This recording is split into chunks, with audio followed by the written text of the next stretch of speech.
Ladies and gentlemen, I'm in the Abbey today because there's been a lot of banging going on, and when there's a lot of banging it's normally a reenactment group, and today's no different.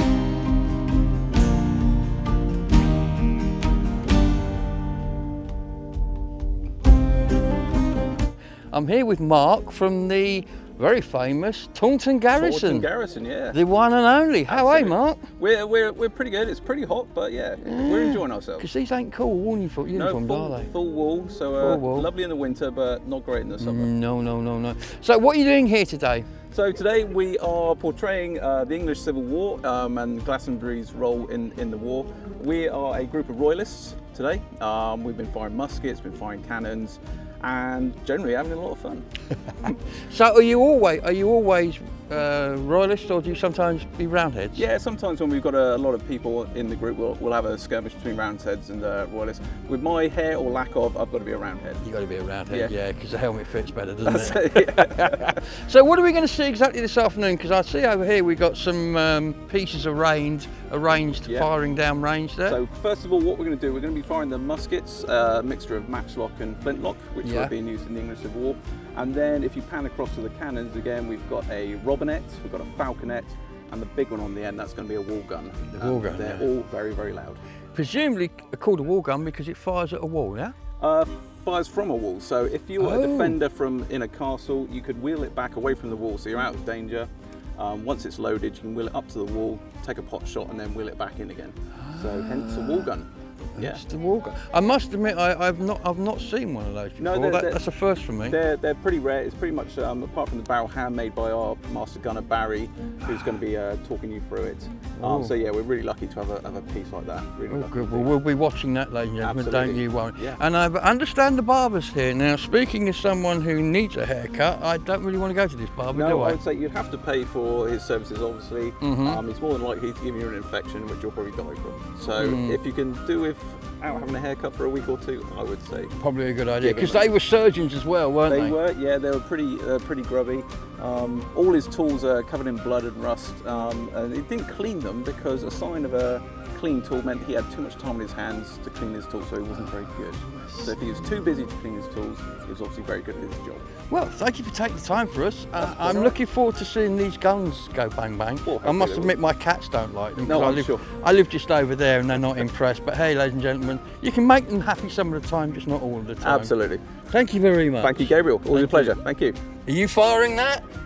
Yeah, look at this, ladies and gentlemen. The ladies get to fire the guns as well. Do not argue with this lady. That's perfect. Well, that's what they call a flintlock, that one, is it? Dog lock on here. It hits the frizzen and then sets the barrel off. Oh, wow. And anybody downrange with that better duck. Yeah. they're not very accurate. What is the range on one of those? 150 yards. Whoa, that's better than the sword. Longer distance to the sword. Yeah, but they're not accurate. What's the firing rate on them? How often can you fire them? Well, it takes quite a long time to load. Yeah. But you can get quick. It doesn't quicker. How many do you more reckon? practice you have, obviously. And obviously you've got to keep your powder dry, as the saying goes. Exactly. I use that saying all the time. Pan either. No, not a flash in the. You don't want a flash in the pan. That's the last thing you want. Half cock, you can't get like Half cock, you don't want that either. All these modern words, sayings that come from the guns. Wow, that's impressive. Excellent. Well, I'm going to go and keep my powder dry and see what's going on over there. I think I've just seen the barber over there. He looks like a barber to me, ladies and gentlemen. Look over there. There's a barber. Thank you. How you doing, buddy? All right. Good. I saw your tool. I'm well, yes. Yeah, I'm sure you can. I saw your tools earlier. They look, it's not what I see when I go to my barber's shop. Well, more or less, but as being a barber surgeon, I not only cut hair and shave, but I can sort of do other minor alterations, shall we say. Alterations. This is what's called a dental pelican. Is it? So they were actually banned eventually for being too brutal. Okay. 17th century banned for being brutal. That says something. So going in on your tooth and... Oh, I see. Just hooks it straight out. Yeah. Whoa. Leave it. Is it that different from nowadays? No, it's just that they give you an injection first if you're lucky. Oh, no. No injections. You've heard about the toothworm, haven't you? No, you're going to tell me all about that. Yeah. You obviously... been succumbed to toothworm, haven't you? No. Tooth fairies? No. This is not a fairy. Just imagine, can I borrow your finger? Yeah. Well, they're quite clean, aren't they? Aren't they? Yes. Just imagine that's your tooth. Yeah. They'd find a hole in there, we'd dig out all the detritus and that, and find inside that tooth there's something riddling around. They believed it was a toothworm. So you put that over the hole like that, heat that really hot, red hot, straight down into the tube, stab the toothworm, kill the toothworm. Oh. Ouch. That doesn't bear thinking about. It probably worked, but What was the toothworm though? toothworm was Was your nerve wiggling around? Oh dear. And they'd probably fill it with some lead or something like that. And of course the tools are always covered in blood and grime because, as I was just explaining to me, if they're clean, you're obviously not doing your job properly. Oh, yeah. If they're clean, it's a sign of a good barber surgeon. Yeah. These are the stuff we'd use for. This is a flemsing tool for quick amputations. Okay. So it's the curve. So you start off on one side, All the way round. straight down to the bone. Yeah. Then you've got to pull the flesh back either side, and then in with the saw, straight through the bones. And I guess they got pretty quick with this. How long would that have taken? 2-3 minutes. Blimey. Yeah. Where's my knife? Through this really sharp knife. Fortunately, this is not. They take all my sharp things off me. Yeah. Cut through the tendons. Big arteries and veins will be clamped off Yeah. using a clamp. Then cauterising iron for those small capillaries around there. Yeah. And then, depending how rich you are, it depends. You get tied off with either linen or if you're really rich, silk. Good gracious. So that's round the veins and arteries, round the edge of the stump, and pulled together and sealed off. So, gunshot wounds, shot wounds, what did you pull the balls out, as it were? Depends on where it is. Generally, you use a set of pliers if it's close to the surface, but sometimes you have to go digging for it. So you have a stab around, that's flesh, but That makes a bone, noise, yeah. It's different, but if it's metallic, Different sound. different note. So you go in there with a scoop it out.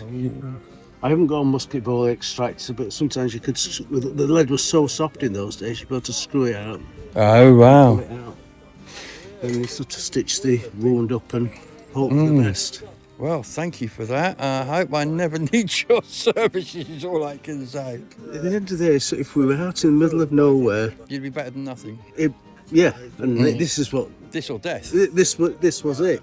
Well, thank you very much for that information. I'm going to take that away and cringe gently in a corner somewhere. Thank you. Well then, ladies and gentlemen, as you can see, if you were injured back in these days, you went to see that guy and the outlook wasn't good, but probably better than death. They're preparing now to fire these weapons, which is what you do with a gun. Some people say you fire a bow and arrow. You don't. You loose a bow and arrow. You fire a gun. That's the difference. And we've just had a 5-minute warning. In 5 minutes, all hell's going to break out here, and we'll be here to film it. Thank you for bringing slightly less hot sun with you today. Yesterday we kind of melted, so this is just about perfect for us. So thank you for that. We are the Taunton Garrison, and this weekend we've been portraying members of a royalist unit during the English Civil War, defending Glastonbury for the King. Now, we're under the command of a colonel. He's very kind and given us a green coat and also given us some weapons. But apart from that, we have to wear our own breeches, our own hats and our own shoes. So the colonel has only given us a coat and a weapon to fight with. We've got 3 main types of soldier here actually on display. The first one here, we have a pikeman. Advance your pike. So this pike may look very scary and very big, but actually, fighting in a city or a town, this has been shortened to 12 foot long. Out in the open field, you would have a pike about 18 foot long, so put a fully grown man on top of that pike, then you've got some kind of idea how long these pikes were. Charge your arms! Ah! Nice. So a pikeman would fight in a big block of men, say 20 wide, 6 to 8 deep, shoulder to shoulder, slowly marching towards the enemy. These points would be razor sharp, and it would literally become what was called a push of pike, where two scrums of men literally trying to force each other off the field of battle. Very nasty indeed. Charge for horse! So if a cavalryman was charging towards a group of pikemen, the front rank would brace their pike against the back foot, have this razor sharp point pointing at the horse's chest or face, and then the pikeman would draw his sword, so if a horseman did fall down on the ground here, he could be dispatched very quickly with the point of the sword. Advance your arms. So the pikemen would make up about half the army at the start of the war. By the end of the war, maybe a third or a quarter of the army. The musketeer was taking more and more of a role in the English Civil Wars. Musket, dress up, dress forward. So we've got two main types of musketeer on display here. We've got our matchlock musketeers. Hold your matchlock up if you've got one. So the matchlock, the more common weapon during the English Civil War and the more numerous, its ignition system is a piece of burning cord here, which has been soaked and boiled in a substance called saltpeter, which is a component part of gunpowder. And you get that from urine, cow pats, horse manure, all those lovely types of things. But when the cord is boiled in it, it'll burn very hot but very slow, and hopefully will ignite the gunpowder. The other type of firearm we have on display here is our flintlock. This is modern technology right up to date here. It's also called a doglock because it has an external safety catch called the dog, which will stop you going off at half cock. So if you're in charge of the gunpowder store or you're a sentry at night, this is the type of weapon you'd be given to fight with. What we're going to do now, we're going to load the muskets, we're going to fire them for you, but we're going to go through the loading process to show you how safe it is, and then hopefully they'll all fire. So, port your musket. Open your pan. Clean out your pan. Now we've been firing today, it's been pretty dry this afternoon, but already our pan is getting clogged with residue gunpowder, which could block the touch hole and stop the main charge going off. And if that were to happen, we may get a flash in the pan. So it's very important we clear out the touch hole. Take out your primer. Prime your pan.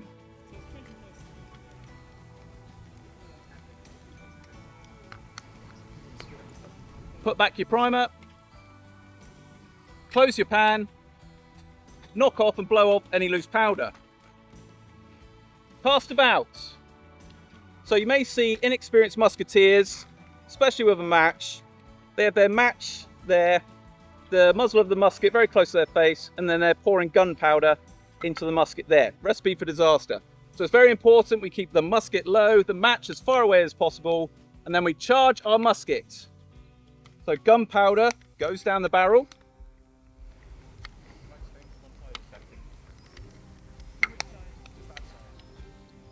Put back your charger. Now we asked if we could fire live musket balls, but apparently health and safety and risk assessments and all that, we're not allowed to fire them today. So if you can just imagine we're actually firing lead shot down that way, that'd be great. So musket ball and wadding would go down next. Take out your scouring stick, reverse, shorten, and ram home with 3 goodly thrusts. Again, inexperienced or musketeers in a rush would place their hand over the top of the scouring stick, ramming home. If the gun goes off now, I'm going to lose my hand. So very important, fingers go around the scouring stick. Take out scouring stick, reverse shorten, and place home. Port your musket when done. So now the flintlock musketeer, the doglock musketeer, all they have to do, pull the cock back to full cock, and they're ready to fire. The matchlock musketeer has to now take their burning piece of match, keeping it hot, place it in this little contraption here called the serpent, and then test it to fall in the pan. And then they're ready to fire. Freeze it! Prepare to give fire! Give fire! And recover. Step out so fire. Fires. It's a very dry day, very hot day. It's the ideal conditions for black powder weapons to fire. We had a bit of a hang fire there. We had a hang fire there where the match went into the powder and it kind of sizzled away, and then finally went off. So Chalky, very good, kept his gun downrange until it went off. So even in perfect conditions, things can go slightly haywire. So in the heat of battle, the musketeers here can't be waiting for an officer or a sergeant to call out all these orders. They'll be shot dead in a minute. So in the heat of battle, an order would be given, make ready! Now every musketeer relies on their training as to load as fast as possible. The flintlock musketeer, this one here, as they have the easier weapon, should be firing once or twice as fast as the matchlock muskets. Let's just see.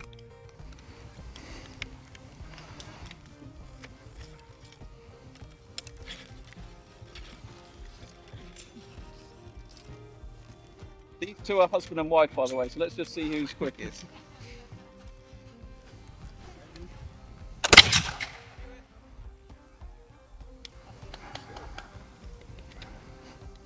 Got a weapon, Tina.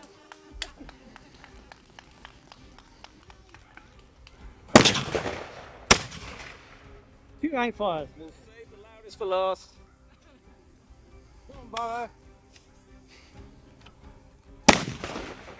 Okay, well done, musketeers. Right, one more volley to finish off, and then, as you've been such a great audience, we've got some slightly bigger toys we can play with in a second. So one more volley. On the right hand, aim out face. Present. Prepare to give fire. Give fire!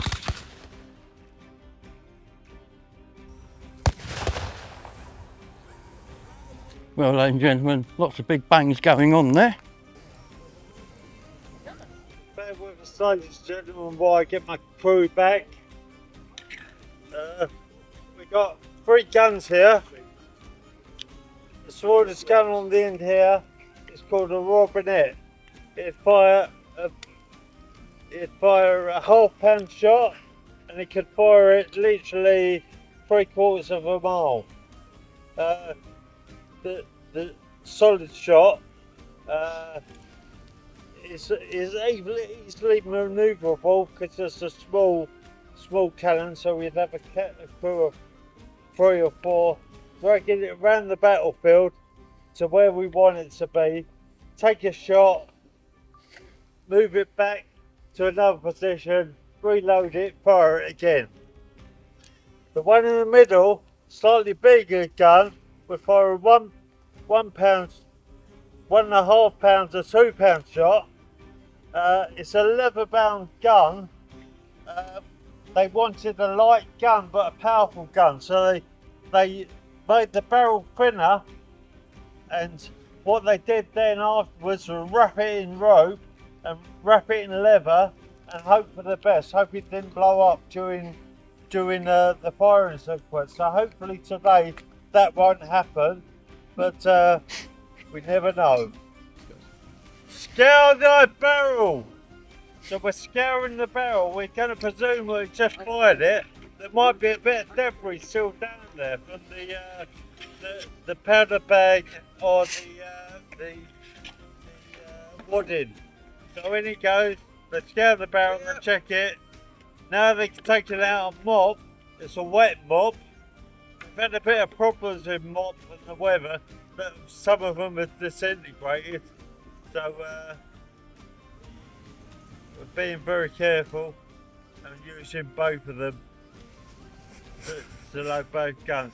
Now we've wet it, we've doused out any embers that might be still burning. We're getting our powder now. Oh, sorry. So we got to dry the barrels. We made it wet. We got to dry the barrels. Dry those barrels.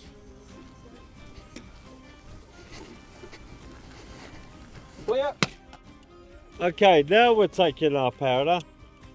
So we're getting a powder bag, and we got to push it down to the end. So in it goes. Bring forth the powder. Tap home thy powder. So tapping it down to the bottom very gently. Now bring forth thy wadding. Now the wadding is to stop a thing called windage. The balls didn't sit solidly in the barrel, they rattled about a bit. And we don't want windage where the balls of the gunpowder goes past the cannonball and it hasn't got that velocity that we want. So we have to force it all down. Bring forth thy... Rev home thy wadding. Bring forth thy balls. So in goes the balls. So the balls go in. That's it. Ram home thy balls.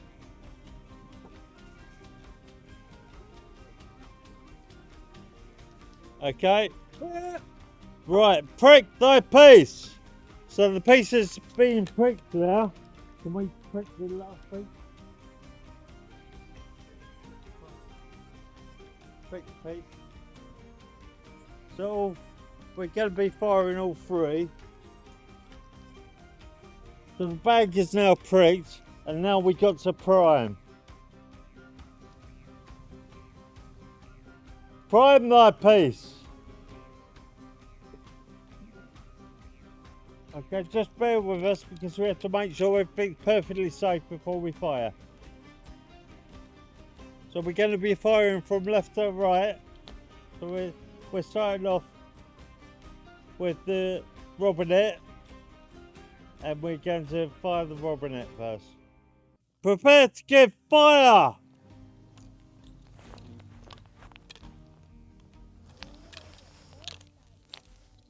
Give fire!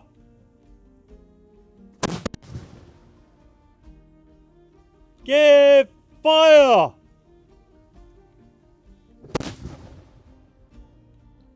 Okay, just bear with us. We're going to load again and fire again. Well, ladies and gentlemen, you certainly heard that one coming, didn't you? My ears are now ringing. We can see the guns being reloaded again here. These things may have taken a long time to load, but believe you me, you didn't want to be on the receiving end when they went off. Now the wadding we're using is old rope. It's unravelled, it's no good for it. Use this rope, unravel it, roll it into balls. You could use straw, but straw would be good for animal feed, so you don't want to deplete that. So to use old rope is the ideal thing to use. That's where you get saving money for old rope, because you could sell it to the army. They could use it for wadding. So the wall gun is going to be fired first, ladies and gentlemen. There's a lovely smell of black powder in here. Here we go. Prepare to give fire! Here we go. Bang. Whoa.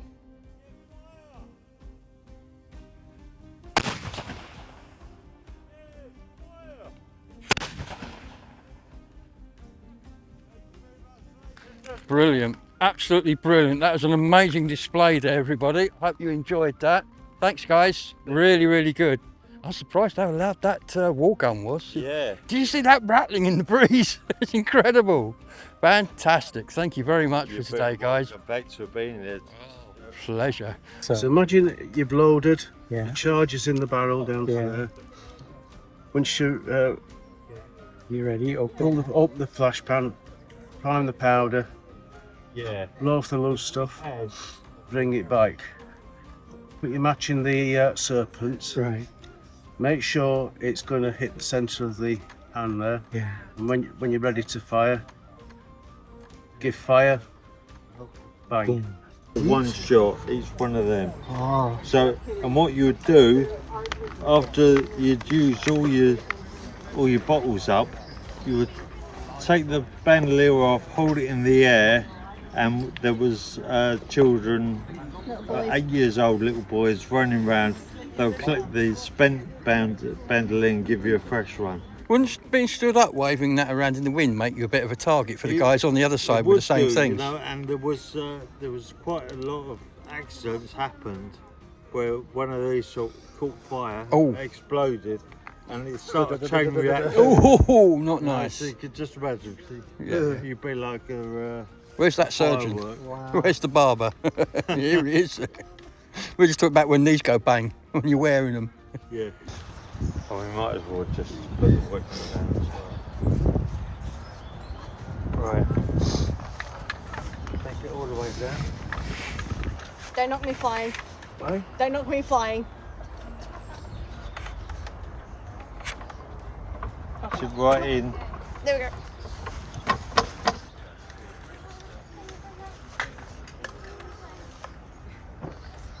It's a safety going on.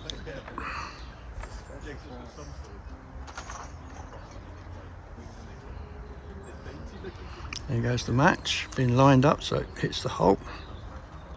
Okay, I'm ready. There, open your pan. Here you go, ladies and gentlemen. Have a care! Have a care. Note the delay. There you go. Yay! And that is how you fire a war gun, ladies and gentlemen. Just like that. I've learnt something today. I didn't know they covered guns in leather, but here's evidence that they did. Right here, look. Have